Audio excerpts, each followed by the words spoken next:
Good evening, everyone. Am I clearly audible? Yes, no.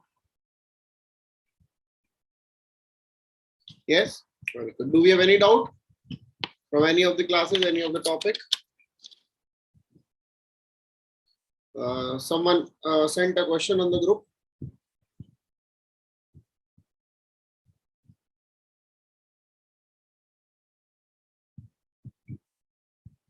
(93rd Constitutional Act. ए है answer इसका. 93rd का ए. Reservation for backward classes. Okay? चलिए, कोई और doubt है? नहीं है? Let us continue. पहले साइंस टेक खत्म करते हैं, फिर हम बढ़ेंगे सोशल इश्यूज की ओर. ठीक है? Okay, very good.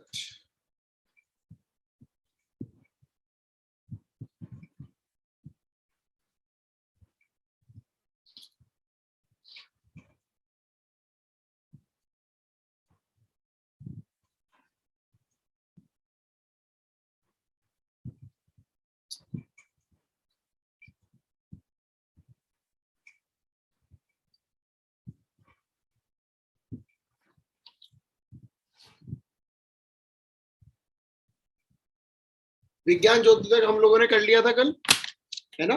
Very good. क्या है बेटा विज्ञान ज्योति? जब कर लिया तो बता दीजिए. विज्ञान ज्योति अगर हमने कर लिया है तो आप लोग यूं बता देंगे. यूं बता दें. बताइए सर. लड़कियों को साइंस में to promote करने के लिए ये स्कीम. ठीक है. Very good. फॉर promoting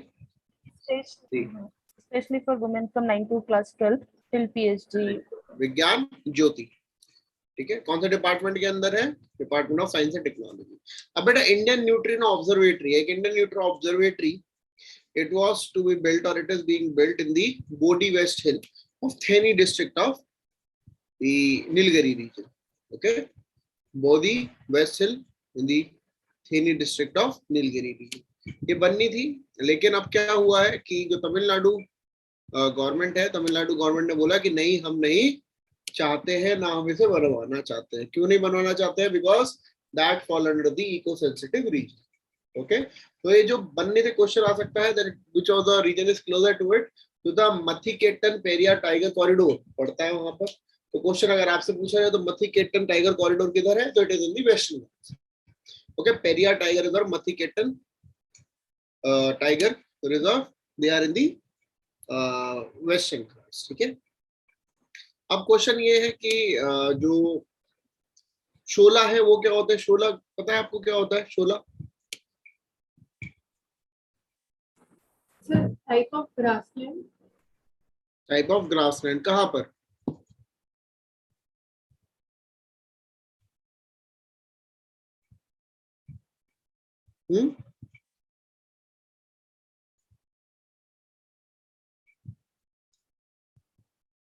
तो एक बात समझिए, वेस्टर्न घाट्स की जो माउंटेन फॉरेस्ट होती है, तो उनको बोलते हैं shola. They are a type of grassland, लेकिन ये माउंटेन फॉरेस्ट होती है इन दी वेस्टर्न घाट्स. ठीक है. अब ये न्यूट्रिनो होता क्या है? व्हाट इज अ न्यूट्रिनो, ये हमें जानना है, क्योंकि Indian neutrino observatory it is very important. लेकिन है क्या न्यूट्रिनो, क्या होता है?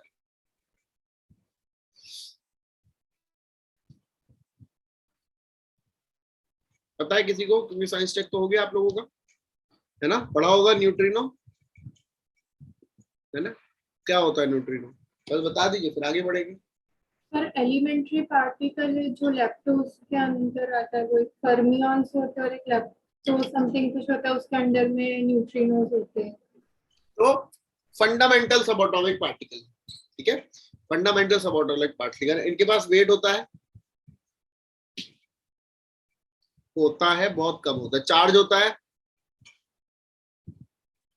तो बेटा न्यूट्रिनो कैसे हुआ? चार्ज होगा तो हाँ,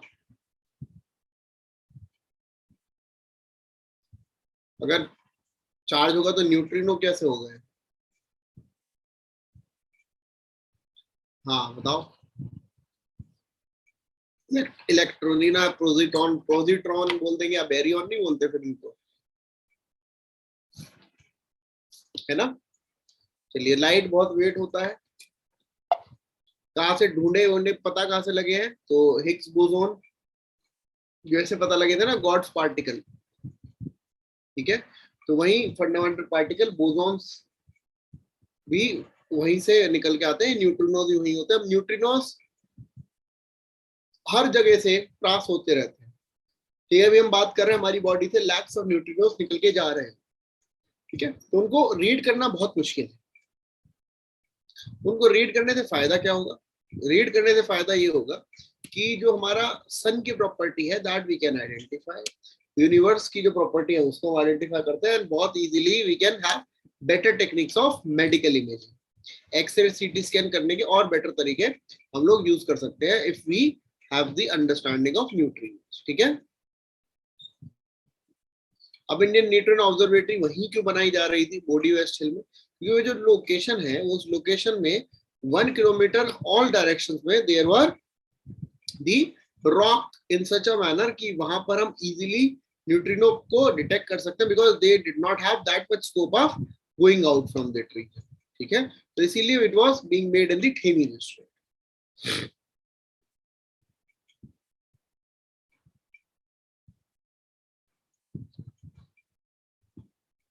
ओके, अब इको सेंसिटिव जोन है इसीलिए मना करें। इको सेंसिटिव जोन क्या होता है? Eco sensitive zone are those area which are notified by the Ministry of Environment and Forest and Climate Change. Eco-sensitive zone are those zones which are ecologically fragile. ठीक है, western घाट की eco sensitivity identify करने के लिए there have been various reports. पहली report थी Madhav Gadgil report, दूसरी report Kasturirangan report, okay, Kasturirangan Madhav Gadgil report, and this is the eco sensitive zones, that is why the nutrient observatory is not being made there, okay, ठीक है। अब Volkswagen ने बोला है solid state batteries develop करेंगे। Solid state batteries क्या होती हैं? वो वाली बैटरीज होती हैं जिसकी जो हाई डेंसिटी है, ठीक है, they have high density which are made of the lithium metal with a solid electrolyte, okay, it do not use a liquid electrolyte, it uses a solid electrolyte. तो these are the solid state batteries. ये battery सबसे बढ़िया क्या है? छोटे size में ज्यादा benefit देते हैं, इलेक्ट्रिसिटी मतलब ज्यादा प्रोड्यूस कर, मतलब ज्यादा चार्ज होता है, ओके, तो इनका सबसे बढ़िया एडवांटेज यही है। दूसरा, ये इजीली चार्ज या जल्दी चार्ज हो जाती है, तो they are small size because of their high energy density, they can be charged easily and they have a longer life. And ये लिथियम आयन, आपने सुना होगा ना, फोन की बैटरी फर्स्ट होगी, फोन टूट गया, लिथियम आयन बैटरीज में इशू होता है, लेकिन जो सॉलिड स्टेट बैटरी है उसमें इशू नहीं होता है। Okay, so this is the advantage. Are we clear? Good.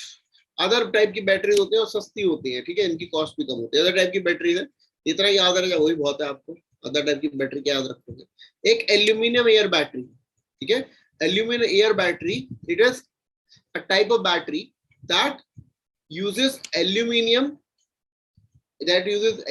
Hydroxide solution, जो एयर को यूज करके, जो हमारी एम्बिएंट एयर है उसको यूज करके they oxidise and produce electricity, okay, so it is using the hydrogen aluminium hydroxide plus the ambient air where they are producing electricity.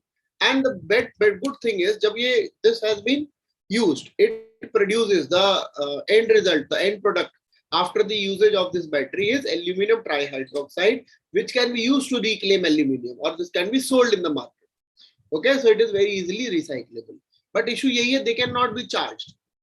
Once that aluminum solution, aluminum hydroxide solution is used, then that battery is not rechargeable, okay, this is the limitation. Benefit kya hoga? That the same thing, that we can be using them in the electric vehicles, okay. अब वाइजर programme क्या है? It is the programme of women's empowerment in science and engineering research. तो वाइजर programme women को science engineering research में include करने के लिए प्रोग्राम, ओके, वाइजर हो गया, 2-3 से बजिए वुमेन के लिए वाइजर हो गया, ठीक है। देन देयर इज विज्ञान ज्योति, ठीक है, ये दो है साइंस एंड टेक्नोलॉजी में इंक्लूड करने के लिए। एक्सिलरेटिंग विज्ञान is for all, it is not particularly for women, right. चलिए अब नोबेल प्राइज। नोबेल प्राइज दो लोगों को मिले, मनाबे हेसलमैन एंड परीसी, तो को शेयर था। पहली बार ऐसा हुआ है कि climate scientist they got Nobel Prize in physics. Okay, climate scientists got Nobel Prize in physics. तो इन्होंने क्या किया? They did the physical modeling of Earth climate and identified the predictability of global warming. So they made a model, physical model for predicting the global warming.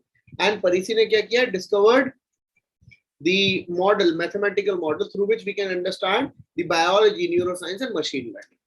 ये चीज हम समझ सकते हैं, ठीक है। तो फिजिक्स में मिला है क्लाइमेट साइंटिस्ट को। चांसेस है लिमिटेड, मतलब 1% चांस है नोबेल प्राइज से आने का, ठीक है, क्योंकि हर साल मिलते हैं। इस हिसाब से तो हर साल क्वेश्चन पूछ लेंगे, ठीक है। बट गॉड्स पार्टिकल वगैरह ये सब चीज जो न्यूज में होते हैं वो अलग से हम पढ़ते हैं, ठीक है। तो इस चीज के लिए मिला है। मेडिसिन के लिए किसने मिला है? मेडिसिन के लिए जो साइंटिस्ट हैं, जो डेविड जूलियस एंड एडम पेटापोशियन, इन्होंने आइडेंटिफाई किया, जैसे मान लीजिए मैंने टच किया स्किन को, तो मेरी स्किन को फील क्यों हुआ टच, मेरी स्किन को टच क्यों फील हुआ, अदरवाइज या फिर मेरी जो बॉडी में अगर हीट है तो हीट में बॉडी होता है ना, गर्म लग रहा है, तो कैसे पता लगता है? How do we identify? तो उन्होंने पता किया कि सेल में जो है एक रिसेप्टर होते हैं, that is called as capsaicin receptor होते हैं, जो चिली के अंदर भी होता है। चिली के अंदर वाला रिसेप्टर है, तभी हम जब चिली खाते हैं तो गर्म लगता है, स्पाइसी होने के बाद गर्म लगता है, ठीक है। That is why when we feel spicy we need something cold, ठीक है। दूसरी चीज, इन्होंने नए रिसेप्टर भी आइडेंटिफाई किए हैं, that is activated by cold temperature, उसका नाम रखा टीआरपी MA। और जो हॉट रिसेप्टर है जिसका अंदर होता है capsaicin, that is TRPV1, okay. अब जो दूसरे साइंटिस्ट एडम पेटापोशियन, उन्होंने यूज किया है the mechanical sensitivity, means when my screen is being forced, तो कहीं यहाँ पे फोर्स लग रही है, ठीक है। तो कैसे पता लगता है? It is through the piezo channels, okay. तो capsaicin for heat, TRPM8 for cold reception and piezo channel for mechanical reception, clear. Chemistry के नोबेल प्राइज मिला है फॉर इन्वेंशन और for development of asymmetric organo catalysis, okay. Organic catalysis करने को उन्होंने invent किया है, तो दैट इज द एसिमेट्रिक, मतलब जिस डायरेक्शन में जाता है रिएक्शन, जहां जहां ले जाना है उस डायरेक्शन में ले जाया जा सकता है, एक साथ पूरा नहीं ले जाने की जरूरत, ठीक है। पेटेंट रूल्स में अमेंडमेंट हुए। पेटेंट रूल्स में अमेंडमेंट क्या है कि जब एजुकेशनल इंस्टीट्यूशंस को जो अमेंडमेंट होते हैं, that fees will be reduce to 80%, okay, reduce by 80%। तो एजुकेशनल इंस्टीट्यूशंस के पेटेंट की फीस 80% कम कर दी है, दैट इज द डेवलपमेंट। दूसरा, जो एजुकेशनल इंस्टीट्यूशंस जब when they are applying for patent in large quantity, they have to give the name of the institution. Plus patent में उन्होंने 8 नई कैटेगरी और इंक्लूड की है, that related to small and medium enterprises, female applicants, government departments established by center, provincial, state act, government company and institution financed by government, they are the new categories, okay। तो ये सब चीजें हैं हमारी science tech में। Form 27 किससे related है? Form 27 is regarding the patent industry, ठीक है। पेटेंट क्या है? मान लीजिए आपने कुछ पेटेंट कराया, आपने क्या पेटेंट कराया, क्या करवाना चाहते हो? मान लो जूम आपका है, ठीक है, जूम आपका है, आपने उसको पेटेंट करा लिया, या जूम छोड़ दीजिए, गोली आजकल मार्केट में कौन सी चल रही है, मान लो कोरोनिल है, बहुत खतरनाक दवाई है, कोविड खत्म कर देती है, तो आपने पेटेंट करा लिया, ठीक है। अब आपने पेटेंट को जो है रॉयल्टी के बेसिस में उसको बेचना शुरू किया, कोरोनिल तो बिक रही है, तो उसके लिए आपको जो उसकी कमर्शियल वायबिलिटी, कमर्शियल वर्किंग के लिए एक फॉर्म सबमिट करना होता है every 6 months, that is called as form 27। पहले it was for every 3 months, अब उसको every 6 months भेजना पड़ेगा, form 27। so it is related to the commercial working of the patents, okay। ये चीजें होती है पेटेंट से रिलेटेड। बस last news from science and technology कि भैया पार्लियामेंट में हमारे UVC एयर डक्ट डिसइंफेक्टेंट लगे हैं, यानी कि कोविड से बचने के लिए डिसइंफेक्टेंट लगाए थे यूवी रेज वाले। वो क्या करते थे, वायरस को मार देते थे, लेकिन वो वायरस को तो मार रहे हैं, लेकिन वो आईज और हमारे स्किन के लिए हार्मफुल है, क्योंकि जनरली यूवीसी प्रोटेक्शन जो है it is for killing the non living things. तो नॉन लिविंग थिंग्स जर्मिसाइड्स है, तो लिविंग को अगर कर रहे हैं तो बाकी चीजों का, अगर लिविंग को अफेक्ट कर रहे हैं तो हमें भी तो अफेक्ट करेंगे ही ना, हमारी बॉडी में भी तो लिविंग सेल्स माइक्रोऑर्गेनिजम्स हैं, तो इसीलिए इट इज ऑल्सो हार्मफुल। ये पर्टिकुलरली इसका नाम है ultraviolet germicidal irradiation technique. Ultraviolet germicidal irradiation technique which uses short wavelength UV light. Question आ सकता है लॉन्ग वेवलेंथ है कि शॉर्ट, तो this UVC technology uses short wavelength ultraviolet light. Okay, तो this with this we complete the science and technology. अब देख ले अल्ट्रावायलेट कहां होता है, स्पेक्ट्रम है हमारा, स्पेक्ट्रम में this is the visible light. यहाँ पर अगर आप देखें तो वेवलेंथ बढ़ती जा रही है, वेवलेंथ बढ़ रही है तो infrared, microwave and radio wave कम होती जाती है, तो अल्ट्रावायलेट, एक्सरे और gamma ray. High frequency, lowest frequency, lowest wavelength, highest wave. Okay, are you clear? Science के बच्चों को डाउट है? याद रहेगा तो अच्छी बात है, लड़ना अदरवाइज साइंस से क्वेश्चन आता है ऐसा जो आपकी जनरल साइंस में डेली लाइफ से जुड़ा हुआ होता है।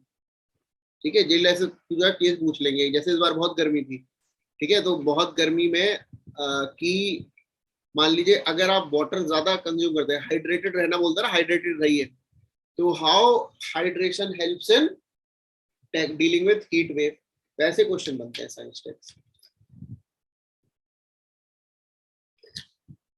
ओके, समझ गए बच्चों?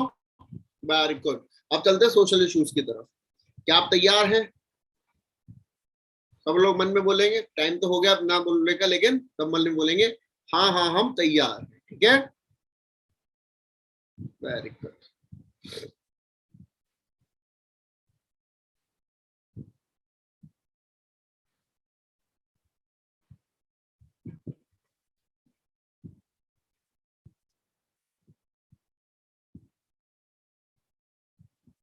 अब बेटा एक स्कीम है स्त्री मनोरक्षा प्रोजेक्ट। क्या है ये?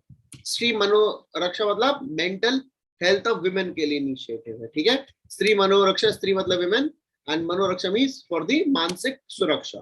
तो it is an initiative for the women mental health. इसमें क्या है, 6000 one stop centre functionaries develop होंगे over the India, where women they can get their mental health facilities properly. अब ये किसके इनिशिएटिव है? It is of the initiative of मिम्स Bangalore and it is under the ministry of women and child development. Okay, question आएगा Stree Manoraksha is for what? Okay, अब इसमें दो training है, एक तो बेसिक ट्रेनिंग होगी, the people who are working as guards, cook, helpers, and दूसरा ट्रेनिंग है for the advanced course that will be having multi generational implication and any kinds of lifetime trauma. Okay, तो इसको focus करने के लिए अब PM Daksh scheme. Daksh scheme किस लिए है बेटा? Daksh scheme is for the artisans, जो आर्टिस्ट होते हैं, ठीक है, उनके लिए स्कीम है प्रधानमंत्री दक्षता एंड कुशलता संपन्न हितग्राही। It is for the artisans. This scheme for the for the training, upskilling, reskilling, entrepreneurship development and long term training of the skill through the Ministry of Skill Development. ये किसके लिए है? Schedule caste, OBC, EWS, denotified tribe, sanitation workers, waste pickers, manual scavengers, transgender and other similar categories. It means it is for the people who are marginalized. Okay, it is for the marginalized people. Funding of this or the implementation of this will be the NFSDC, NBCFDC and National Safai Karamchari Finance and Development Corporation. Okay, इसमें क्या है? For the self development, they will be providing concessional loans at the concessional rates.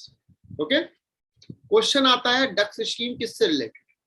इतना जान लोगे बहुत है। जो famous schemes हैं उसकी डिटेल आती है, समझिए, जो फेमस है उसकी डिटेल आएगी, जो लेसर नोन है उसकी फुल फॉर्म या किस पर्पस के लिए वही पता है। ओके, जैसे नई रोशनी स्कीम, ये किस चीज के लिए है? It is for women from minority community. Nai Roshni scheme is for women of minority community. उनको क्या प्रोवाइड करेंगे? They will provide them training for increasing knowledge, for increasing their confidence and for the leadership development. It is a central sector scheme, यानी कि centre की है, for women of minority communities between the age group of 18 to 65. Okay, ये क्या करते हैं? Training देते हैं for a period of 6 days 5 days and 1 साल तक हैंड होल्डिंग करते हैं. मतलब 1 साल तक ट्रेनिंग को फर्दर आइडेंटिफाई करते हैं कि how you can use that training. Nai Roshni minority women. Okay, 18 to 65. राष्ट्रीय वयुश्री योजना सुना है? वयुश्री योजना देखिए, अब जो बिलो, आप मान लीजिए ओल्ड एज में कोई पर्सन है, ठीक है, हियरिंग कैपेसिटी कम हो जाती है, चलने के लिए लाठी की जरूरत पड़ती है ना, तो वो सब चीजें क्या है आपकी लाइफ की बेसिक चीजें, या दांत जो है कटोरी में रखने पड़ते हैं, है ना, है ना. एक्सपीरियंस किया किया होगा आपने ओल्ड एज में लोगों को कि they need the support for the things that we are generally using in our daily life, right.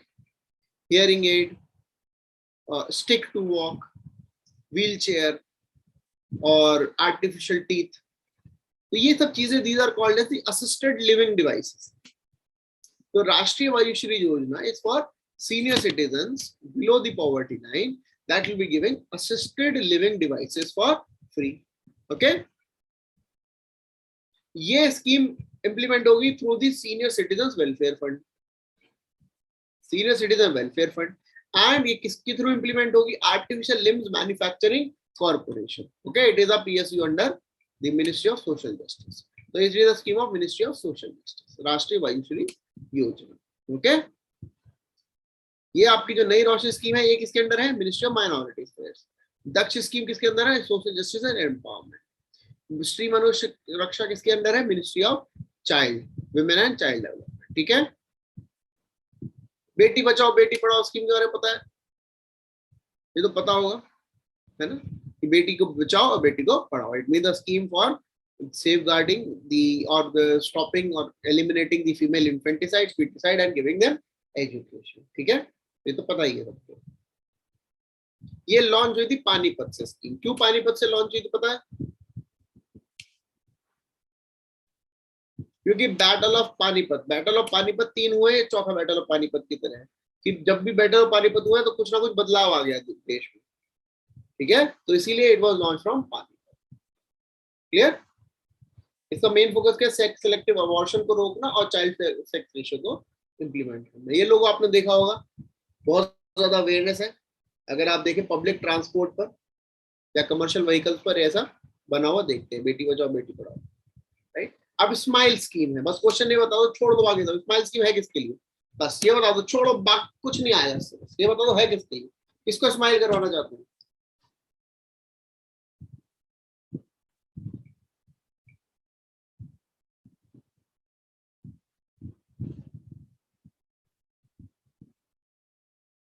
नहीं बताएंगे, हमें मतलब ही नहीं है.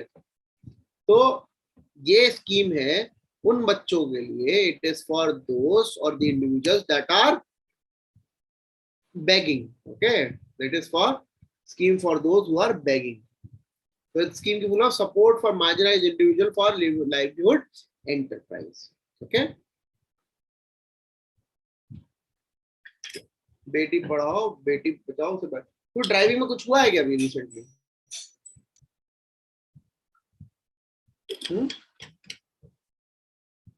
कुछ ऐसा हुआ है?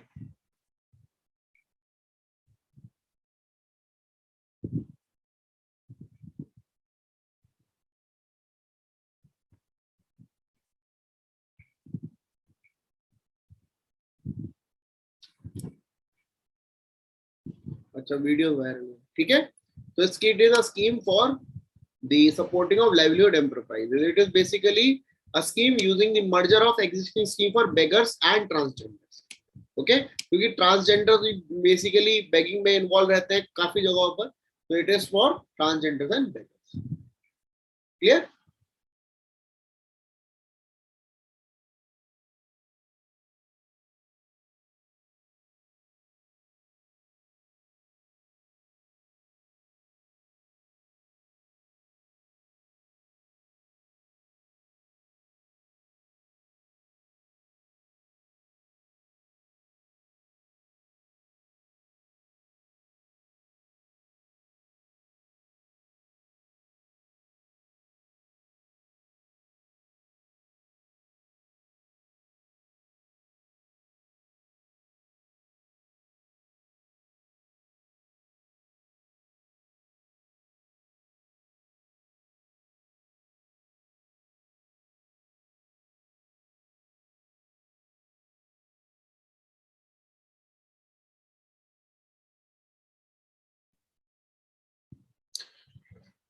अभी दिल्ली में आंधी तूफान आ रहा है, आप लोग भी जो दिल्ली में, थोड़ा ध्यान रखें, अपने सामान हमारा अंदर कर लें।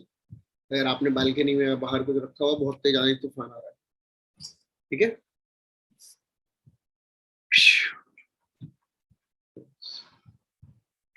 चलिए, तो होपफुली कुछ राहत मिलेगी, ठीक है, इतनी गर्मी हो चुकी है। हाँ जी, स्कीम समझिए, it is for merging the scheme of beggars and transgenders, ठीक है। इसमें क्या है, शेल्टर होम्स प्रोवाइड होंगे जो ऑलरेडी फंक्शनल है, नहीं है तो नए बनाएंगे, ठीक है। शेल्टर होम्स प्रोवाइड किए जाएंगे। अब इसमें क्या क्या मिलेंगे, रिहैबिलिटेशन फैसिलिटी देंगे, यहाँ पर मेडिकल फैसिलिटी मिलेगी, counselling, basic documentation, education, skill development, economic linkages, ठीक है। इंप्लीमेंट होगी government, volunteer organisation and other bodies. तो स्माइल स्कीम याद रखिएगा, किसको स्माइल करना होगा, करवाना है, जो बेगिंग में इन्वॉल्व है, क्योंकि आप देखो ना, बेगर्स हमेशा ऐसे शो करते हैं कि बहुत दुखी है, ठीक है, क्योंकि आप अगर कोई खुशी खुशी बेगिंग करेगा तो दोगे ही नहीं आप, है ना। समझिए, याद रखने का तरीका, याद रखने का तरीका, है ना, याद रहेगा। स्माइल स्कीम, उनको स्माइल जो हमेशा कहते नहीं दुखी हैं, ठीक है।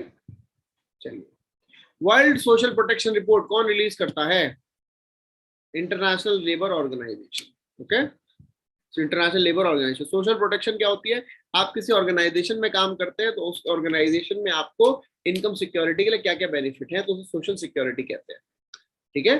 जैसे पीपीएफ कटता है, मेडिकल बेनिफिट्स मिलते हैं, ये सब चीजें, तो that is called as social security. It is release by the international labour organisation, okay. कुछ अब एक अमेंडमेंट आया है जुवेनाइल जस्टिस बिल में, ठीक है। जुवेनाइल जस्टिस अमेंडमेंट क्या आया है कि अब जो अडॉप्शन है, क्योंकि आप देखेंगे कोविड-19 के बाद से सेकेंड वेव में particularly so many children they lost their both the parents. अब there are so many families who lost their children also, right? There are so many families who are not blessed by children, तो adoption की तरफ people are going, and उसको expedite करने के लिए now the power are given to the district magistrate including the additional district magistrate, okay। पहले power child welfare committees के पास होती थी, चाइल्ड केयर कमिटीज, सॉरी, अब मजिस्ट्रेट और डिस्ट्रिक्ट मजिस्ट्रेट को भी दे दी गई है, ठीक है। इम्प्लीमेंटेशन डिस्ट्रिक्ट मजिस्ट्रेट को पावर दी है कि कोई भी बच्चा अगर परेशान है तो उसको डिस्ट्रेस कंडीशन में सपोर्ट करने के लिए जो भी चाहिए वो सब प्रोवाइड किया जाए। दूसरा, डिस्ट्रिक्ट मजिस्ट्रेट को पावर दी है कि जो चाइल्ड केयर इंस्टीट्यूशंस है that should be registered after considering the recommendation of the district magistrate, क्योंकि आपने देखा है कि बिहार में कुछ चाइल्ड केयर इंस्टीट्यूशंस में there were miss or there were some unfortunate things going on in those institutions, तो उनको रोकना भी है। प्लस डीएम जो है इवेल्युएट करेंगे functioning of district child protection unit, child welfare committees, juvenile justice board, special juvenile police unit and child care institution. यानी कि डिस्ट्रिक्ट मजिस्ट्रेट की पावर बहुत बढ़ा दी है, रिस्पॉन्सिबिलिटी बहुत ज्यादा बढ़ा दी है।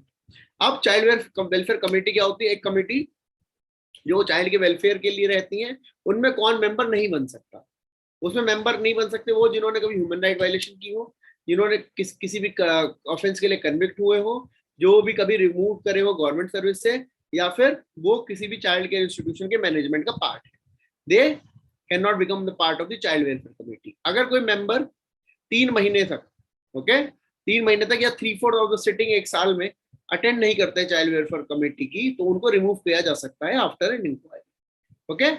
दूसरा, अगर कोई भी अग्रीव्ड पर्सन है, उसको इशू है, तो वो डिविजनल कमिश्नर के पास डीएम के अगेंस्ट कंप्लेंट या अपील कर सकते हैं।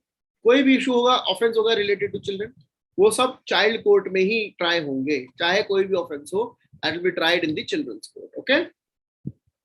दूसरा, अब 3 कैटेगरी के जो ऑफेंसेस हैं, ओके, 3 कैटेगरी के जो ऑफेंसेस हैं वो आइडेंटिफाई होंगे चाइल्ड के किस किस के हैं। तो बेटा, पेटी ऑफेंस होता है जिसमें कोई पनिशमेंट नहीं होती है इम्प्रिजनमेंट की, सीरियस होता है where punishment is less than 7 years, and जो हीनस होता है where the punishment is more than 7 years। तो 3 टाइप के क्राइम आइडेंटिफाई किए, ठीक है। Now there is a scheme called as national overseas scholarship scheme. ज्यादा तो नहीं हो रहा, बताओ। तो बेटा, scheme national overseas scholarship scheme किसके लिए है? It is a scheme that is giving scholarship, 100 scholarship as a part of ministry of social justice. 100 scholarship देते हैं हर साल में, जिसमें से 90 scholarships are given to scheduled caste, 6 scholarships are given to denotified, nomadic or semi-nomadic tribes, and 4 are for landless, agricultural laborers and artisanal category. इसमें जो scheme है 30% are to be given to women of these. अब ये initially start हुआ था scholarship to study abroad only for the science, technology, engineering and mathematics courses. अब ये किसी भी कोर्स के लिए आप ले सकते हैं।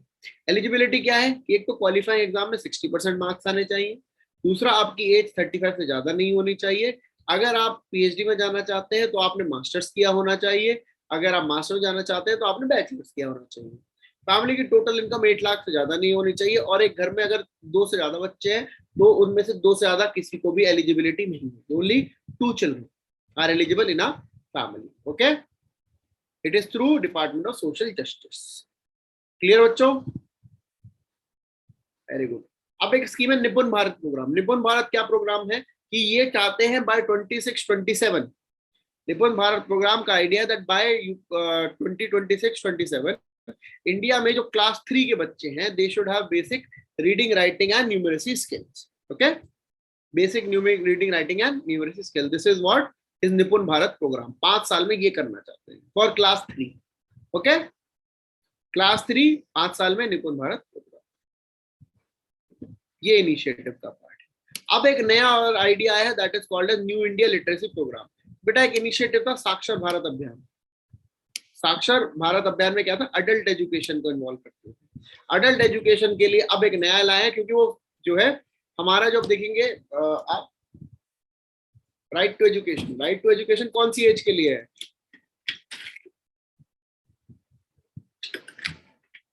It is till 16, oh sorry 6 to 14। तो 14 के बाद क्या होगा, कुछ तो वो पढ़ना चाहे कोई 14 के बाद, तो उसके लिए है new India literacy programme. Okay, 5 साल में ये एजुकेशन देना चाहते हैं करीबन 5 करोड़ था एक में, हाँ 5 करोड़ लर्नर्स को, 5 करोड़ लर्नर्स को 5 साल में एजुकेशन देना चाहते हैं who are above 15। Okay, who are above 15, तो that is new India literacy programme. इसमें क्या क्या होगा, एक तो बेसिक लिटरेसी अवेयरनेस देंगे, लाइफ स्किल्स देंगे, वोकेशनल स्किल देंगे, और कंटिन्यूइंग एजुकेशन के लिए सपोर्ट करेंगे। ठीक है, इंप्लीमेंट कहाँ होगी, it will through volunteers who are teaching online. ठीक है, volunteers who are teaching online, this is new India literacy programme to volunteers. अब training of volunteers face to face mode में होगी। ठीक है, and school will be the unit for implementation of scheme. Okay, तो सर्व शिक्षा अभियान का ये एक नया वर्जन है। नाउ राष्ट्रीय उच्चतर शिक्षा अभियान, ये किसके लिए होती है बेटा? राष्ट्रीय Uchchatar Shiksha Abhiyan means it is the scheme for higher education. Higher education provide करने के लिए it is a centrally funded scheme where 100% is for UT, 90-10 is special states, and 100% is for, oh sorry, 60-40 is for the other states. Focus क्या है? That there should be assurance or mandatory certification of the institutions, autonomy to the universities, reforms in affiliation and adequate availability of quality faculty. ठीक है, अब नया focus जो area है इस scheme का है that it should reach the areas which are the part of the left wing extremism, northeastern region, or the areas where the gross enrollment ratio is less. Okay, वहां पर नए phase में यहाँ पर फोकस करने की बात है। अब है scheme national means cum merit scholarship scheme. ठीक है, this scheme is providing 22 lakh scholarships. Okay, this scheme is to provide scholarship to the students who are meritorious, okay, and they belong to the economically weaker section. So it is a scheme for meritorious economically weaker section students, so that वो अपनी education 8th के बाद छोड़ ना दे, क्योंकि 6 to 14 8th तक ही पढ़, मतलब 8th क्लास तक पढ़ सकते हैं। ठीक है, तो आफ्टर 8th क्लास कैसे पढ़ेंगे, तो उसके लिए they are providing the scholarship scheme. Okay, it is a scheme is to provide the education for those students who are studying till class 8. Okay, and जो होगा this will be through a test, scholarship test होगा conducted by the state government, and उसके लिए उनको फिर 1000 per month बच्चों को पैसा मिलेगा। ओके, 4 साल के लिए 9 to 12। इसके लिए कौन eligible? those children whose parental income is not more than 3,50,000 per annum. Okay, कहाँ होगा? केंद्रीय विद्यालय, Jawahar Navodaya Vidyalaya, residential school. And जो सिलेक्शन के टाइम पे है, student must have scored 55% marks in class 8, मतलब टेस्ट पास कर लिए लेकिन 50% भी नहीं आए तो इंक्लूड नहीं होंगे। And for the schedule caste candidate relaxation सीजन ऑफ 5%, यानी कि अगर शेड्यूल कास्ट कैंडिडेट 50% ला रहे हैं तो एलिजिबल है, अगर कैंडिडेट 55% ला रहे हैं तो एलिजिबल है, प्लस टेस्ट तो देना है। ओके, पढ़े भारत कैंपेन क्या है? 100 डेज का रीडिंग कैंपेन था 1 जनवरी टू 10 अप्रैल 2022। ठीक है, इसमें क्या था? मतलब पढ़े, बस उतना एक तरीके से to identify and to celebrate the skills that the students are acquiring while verbally speaking or while they are speaking and while they are writing. Okay, वही निपुण भारत क्लास 3 के लिए ऐसे पढ़े भारत कि बच्चे पढ़ रहे हैं। ये किन के फोकस करते थे? 0 to 8, यानी कि बाल वाटिका यानी कि early childhood care and education, उन पे फोकस करते थे। तो कैंपेन था बस।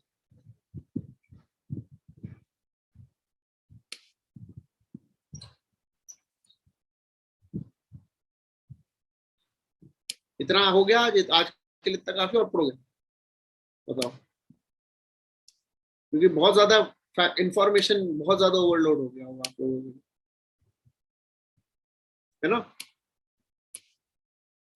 क्योंकि हमारा पास सोशल इश्यूज बचा है, मिसलेनियस है, फिर बाकी तो उसमें जो भी ठीक ठाक जो इम्पोर्टेंट सा लगे वो डिस्कस करेंगे हम लोग, है ना? बताइए आगे बाद में, बहुत इतना कोई जबरदस्ती नहीं है हमारे को, संडे नहीं मंडे खत्म कर लेंगे, है ना? ऐसा कोई दिक्कत नहीं। इसमें देखते हैं बढ़िया सा समझाने वाला कुछ दिख रहा है।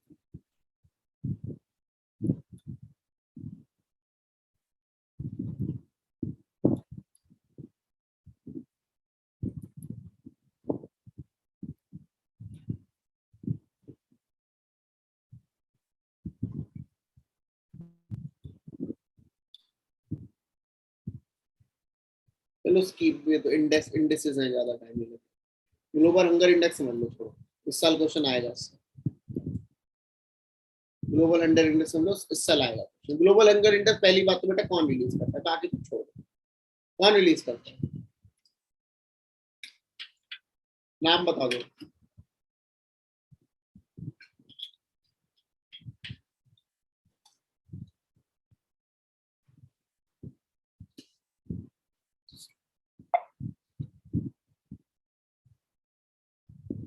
यूनिसेफ, वेरी गुड, इसीलिए पूछा था।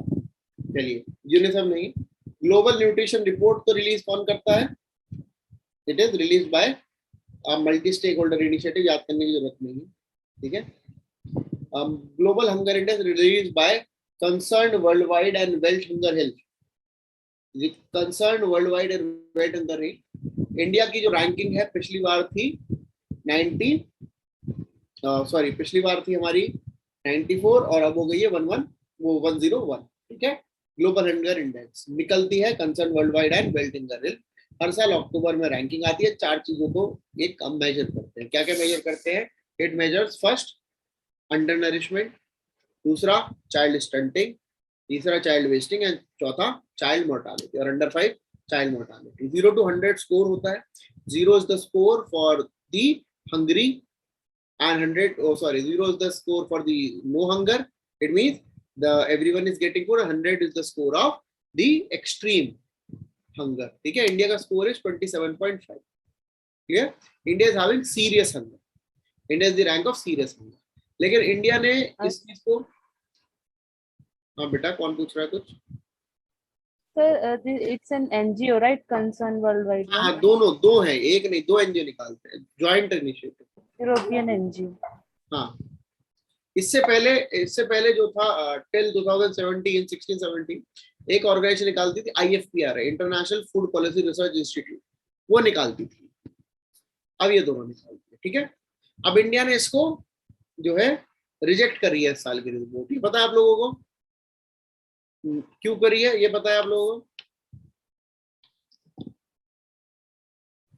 हाँ बताओ। हाँ, अभी सोशल जस्टिस पढ़ा है, बताओ। सोशल जस्टिस में तो पढ़ते हैं ना ग्लोबल हंगर इंडेक्स। है ना, हंगर टॉपिक है, तो क्यों इंडिया ने मना करा है? नहीं बताएंगे? देखिए एक बार बताओ, आपको अगर पता करना है कि दिस चाइल्ड, अब स्टंटिंग वेस्टिंग पता है क्या होता है? किसी बच्चे का अगर वेट के हिसाब से हाइट बहुत ज्यादा है तो उसको बोलेंगे वेस्टिंग। वेट के हिसाब से हाइट ज्यादा है तो वेस्टिंग। एज के हिसाब से हाइट कम है, ठीक है, तो स्टंटिंग। एज के हिसाब से वेट कम है तो स्टंटिंग। एज के हिसाब से वेट ज्यादा है तो ओबेसिटी या ओवरवेट। और अगर दोनों है, ओवरवेट भी और स्टंटिंग भी, तो डबल बर्डन। अब मान लीजिए आपको किसी को आइडेंटिफाई करना है कि this child is stunting, stunted, तो कैसे पता लगाएंगे?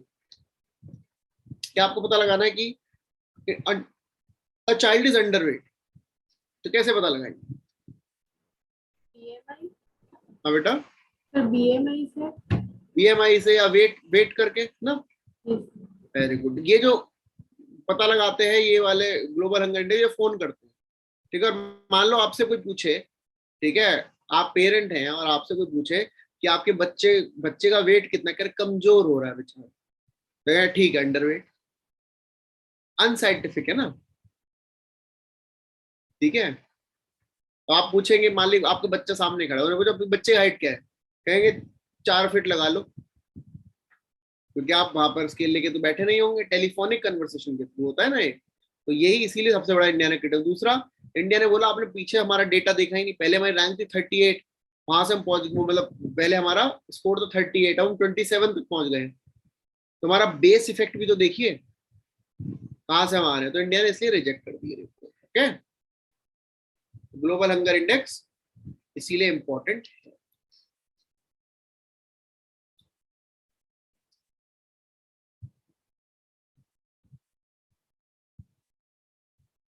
ओके, बाकी अब हम करेंगे, कल आपकी ज्योग्राफी रहेगी, ठीक है, ठीक है।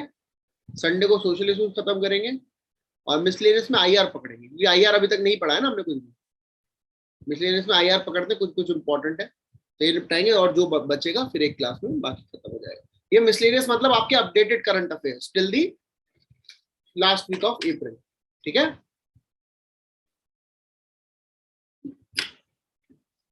तो होपफुली संडे नहीं तो मंडे तक हम लोग खत्म करेंगे। मटेरियल आपको मिल गया, एक बार आप लोग भी मिसलेनियस वाला एक बार रीड करिए, बाकी तो हम सब लोगों ने कर ही लिया है वर्ड टू वर्ड, ठीक है बच्चों, ठीक है। Tomorrow you will be having your geography class, वो आप कोऑर्डिनेट करके आपको पता लग जाएगा, ठीक है, टाइमिंग कितना है। ओके बच्चों, कोई डाउट हो, कुछ टेंशन? संडे को टेस्ट है, ठीक है, संडे को टेस्ट है, तो वो टेस्ट जरूर दीजिएगा, क्योंकि these are questions that you can use और that can help you in the exam, clear. Sunday को क्लास का टाइमिंग आपको इन्फॉर्म कर देंगे जल्दी सुबह, ठीक है, सुबह जल्दी इन्फॉर्म कर देंगे कि हम, क्योंकि all are available on Sunday, all are available in during the day time also, है ना। संडे को हम लोग इन्फॉर्म कर देंगे। ओके बच्चों, चलिए, thank you very much and good night.